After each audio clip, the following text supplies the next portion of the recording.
Assalamualaikum warahmatullahi wabarakatuh. Salam Rahayu.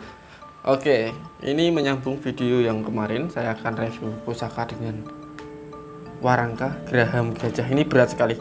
Ini kalau saya terlalu lama begini kayak di tangan gemeteran karena bobotnya ini lebih berat. Mendaknya menggunakan emas. Ya, di sini pendoknya sepuh emas. Dan ini pedok yang bagian belakangnya ini kemalo. Ini disebut dengan pendok selorok warangka Gayaman Yogyakarta. Deder juga sama Gayaman maksud saya Yogyakarta. Dedernya juga sama Yogyakarta. Oke. Nah, ini ada sedikit tertahan karena faktor usia yang lama. Bentar, ini susah sekali untuk fokus.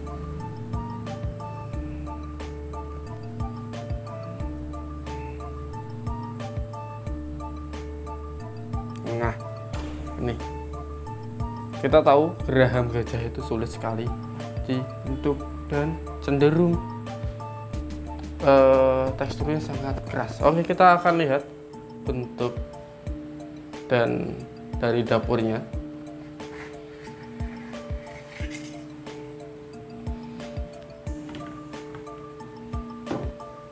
Nah,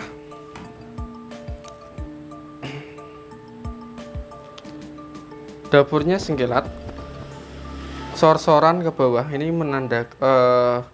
mengidentifikasi atau dapat diidentifikasi tentang dapurnya. Sengkelat pertama, locknya 13 ya. Oke, kita jauhkan dulu. Cara menghitung lock dari depan: 1, 2, 3, 4, 5, 6, 7, 8, 9, 10, 11, 12, 13. Dari depan kembali ke depan. Kalau kita menghitungnya dari belakang, harus kembali ke belakang. Oke, kita hitung dari belakang. 1, 2, 3, 4, 5, 6, 7, 8, 9, 10, 11, 12, 13. Oke. Jadi kris ini memiliki lock 13. Jadi lock 13 itu tidak sepenuhnya hanya untuk kris sengkelat saja.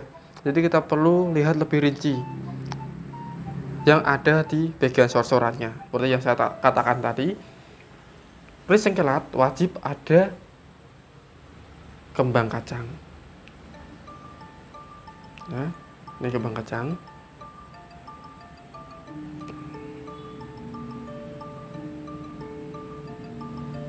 Begini aja ya. Oke, kembang kacang, kemudian ada jalu mumet. Ini jalu mumet, ini yang kecil ini. Oke, dan di sini ada lambe gajah. Nah, lambe gajahnya 1. Nah, sini.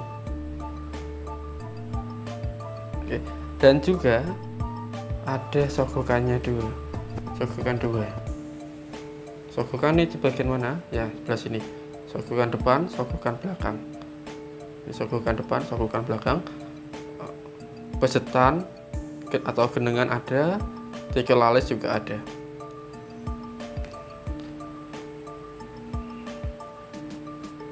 Oke, nah keris ini memiliki pamor. Ya benar, ini sulit sekali untuk difokuskan. Nah, ini memiliki pamor poswuta. Ya. Oke.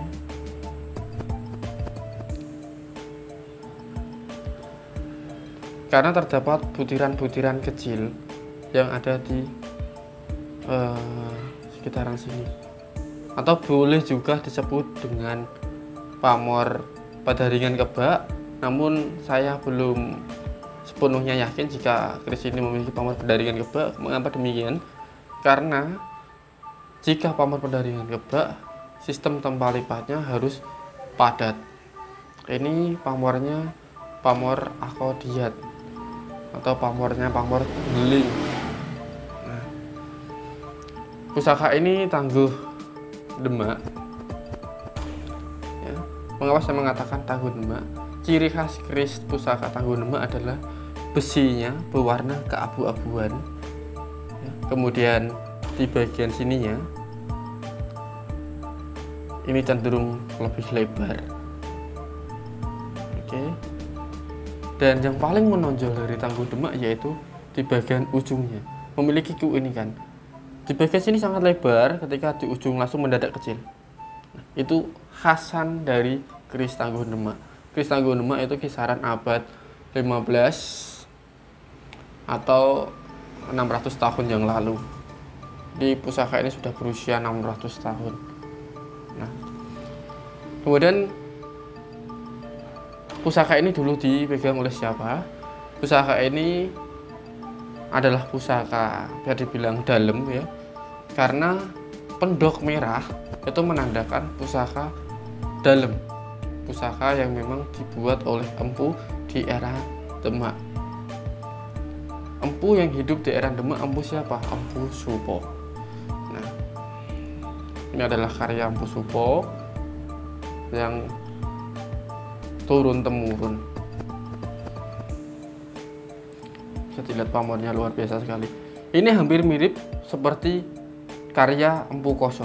Kita tahu Empu Koso adalah empu nama lain dari Empu Supo yang menyamar di daerah Madura. Kemudian atas penyamaran tersebut beliau mengganti nama dengan nama yang baru yaitu Empu Koso. Jadi gaya garap Empu Koso dengan Empu Supo di era Demak itu sekilas sama, 11-12 seperti itu. Oke. Jadi pusaka ini luar biasa sekali, memiliki sejarah ya. Singkatnya seperti itu, sebenarnya masih banyak sejarahnya. Dan pusaka ini pernah diagem oleh Sultan Hadiwijaya.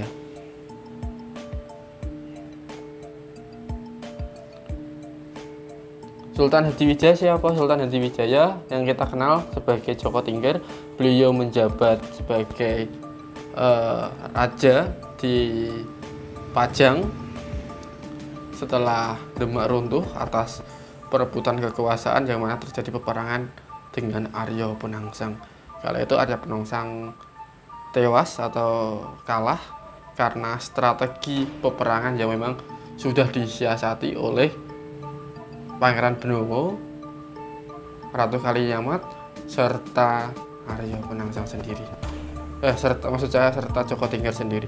Jadi kala itu Joko Tingkir membawa pusaka ini, beliau mengendarai kuda betina, dan sedangkan Arya Penangsang mengendarai kuda jantan sambil membawa keris pusaka yang dikenal dengan keris Bromo Setan Kober kala itu. Dan sebelum terjadi pertempuran, kuda yang ditunggangi oleh Arya Penangsang tiba-tiba ngamuk. Kenapa kok ngamuk? Karena kuda pacu, kuda yang digunakan untuk medan perang adalah tipikal kuda yang tidak diperbolehkan melihat kuda betina. Jadi selama dia kecil hingga besar dijauhkan dan dilatih untuk memacu kekuatan berlarinya. Jadi ketika dibawa di medan pertempuran dipertemukan dengan kuda betina, maka dia tidak akan terkontrol. Dan kala itu Pangeran Arya Penangsang jatuh dan tergores perutnya, itu tergores kerisnya sendiri. Dan isi perutnya keluar yang kemudian melilit-lilit kerisnya. Ketika beliau mencoba bangkit dan melawan dari Joko Tingkir yang kala itu menggunakan pusaka sengkelat, Pangeran Arya Penangsang tanpa tidak sengaja menarik kerisnya dan mulailah kala itu putus. Jadi ususnya putus karena kena kerisnya sendiri.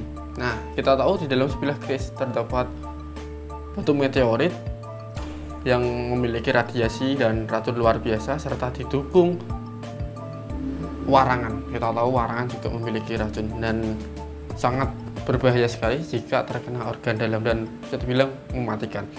Dan beliau tewas karena kejadian tersebut. Karena bentuk apresiasi dari kegagahan beliau. Kita tahu ketika pernikahan orang Jawa, kenapa laki-laki orang Jawa selalu memberikan melati ronce di kerisnya, terurai seperti ini. Itu memfilosofiskan dan mengapresiasi atas kegagahan Pangeran Arya Penangsang. Beliau terjatuh seperti itu, terluka parah, namun dia masih gagah berdiri untuk melawan, untuk merebutkan atas hak dia. Mengapa demikian? Karena beliau iri dengan Sultan Hadiwijaya yang waktu itu adalah anak mantu dari kerajaan Demak. Jadi beliau tidak terima dan mencoba untuk memeranginya. Nah, sekian video tentang review keris ini. Sebenarnya tuah dan lainnya masih banyak lagi. Tadi itu saya cuma sekedar menceritakan sejarah dari keris ini, perjalanan waktunya begitu luar biasa ya.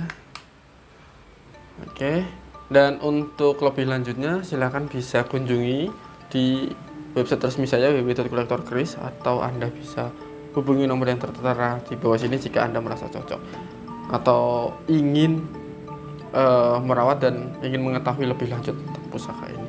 Sekian video dari saya, semoga Anda suka.